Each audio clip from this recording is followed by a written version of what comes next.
बथेरी अपने मजदूर माँ बाप की 2 लड़कियों के बाद तीसरी औलाद थी। 3 लड़कियों के पैदा होने से दुखी होकर उसके पिता ने उसका नाम बथेरी रख दिया था। बथेरी का अर्थ है बहुत, और बथेरी के पिता अब चौथी लड़की नहीं चाहते थे। खैर, बथेरी का नाम सार्थक हुआ। उसके बाद एक लड़के का जन्म हुआ, लेकिन बथेरी अभी भी एक बोझ ही थी।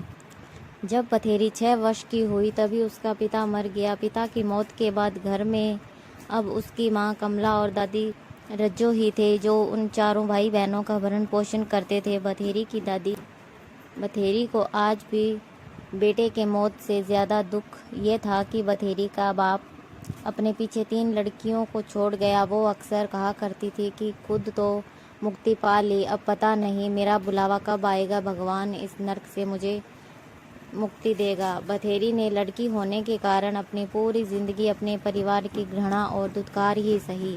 पिता की मौत के बाद बथेरी की मां कमला भी भाव शून्य हो गई थी। उसे भी अब अपनी 3 बेटियां जिम्मेदारी नहीं, बोझ ही दिखाई देती थी। अब बथेरी 12 वर्ष की हुई, उसे ब्लड कैंसर हो गया। डॉक्टर ने बताया कि काफ़ी रुपए भी लगेगा और परिवार में से कोई एक अपना किडनी देना पड़ेगा। डॉक्टर ने साफ कहा था कि देने वाले की जान को कोई खतरा नहीं होगा। 12 साल की लड़की के ब्लड कैंसर की खबर जैसे ही गांव वालों को लगी तो बथेरी के लिए गांव वालों का दिल पिसीज गया। घर की माली हालत देखकर बथेरी के इलाज का पूरा खर्चा गांव वालों ने उठाने का फैसला किया, लेकिन यहाँ समस्या पैसे की नहीं आ रही थी। ग्रामीण समाज आज भी भावनात्मक समाज है। कई व्यक्ति थे जो बथेरी के इलाज के लिए पैसा खर्च करने को तैयार थे, लेकिन इस बोझ के लिए परिवार में कोई भी अपने शरीर का अंग देने को तैयार नहीं। बथेरी की 65 वर्षीय दादी को भी आज अपनी जिंदगी के बचे हुए वर्ष बथेरी की जिंदगी से ज़्यादा कीमती लगे। वो लड़की थी, इसीलिए उसके परिवार के लिए उसकी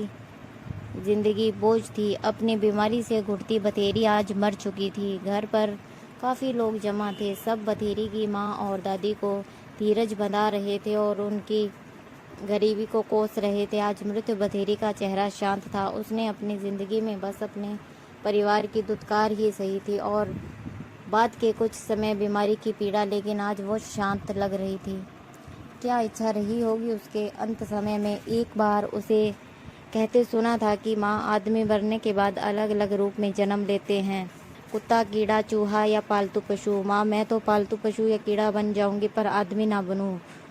देखिए, जानवरों को तो पता ही नहीं होता कि उनकी औलाद में कौन सा लड़का और कौन सी लड़की है। आदमियों को तो पता होता है या फर्क पड़ता है बस इन बातों से। उसका बाल दुर्लभ मन मानव की इस भेदभाव को सहन नहीं कर सकता था, लेकिन जिंदगी भर जो घृणा उसने अपने प्रति देखी है उसे वो ज़रूर महसूस कर सकती। शायद भगवान उसकी अंतिम इच्छा पूरी कर देगा, उसे मानव ना ही पशु योनि में जन्म देगा। आज भी ऐसी बहुत लड़कियां हैं जो ऐसे दर्द से गुजर रही है। तो आप क्या सोचते हो इस बारे में, अपनी राय ज़रूर दीजिए। कहानी अच्छी लगी हो तो चैनल सब्सक्राइब कीजिए ताकि आने वाली नोटिफिकेशन आपको मिलती रहे। और कहानी सुनने के लिए बहुत बहुत धन्यवाद।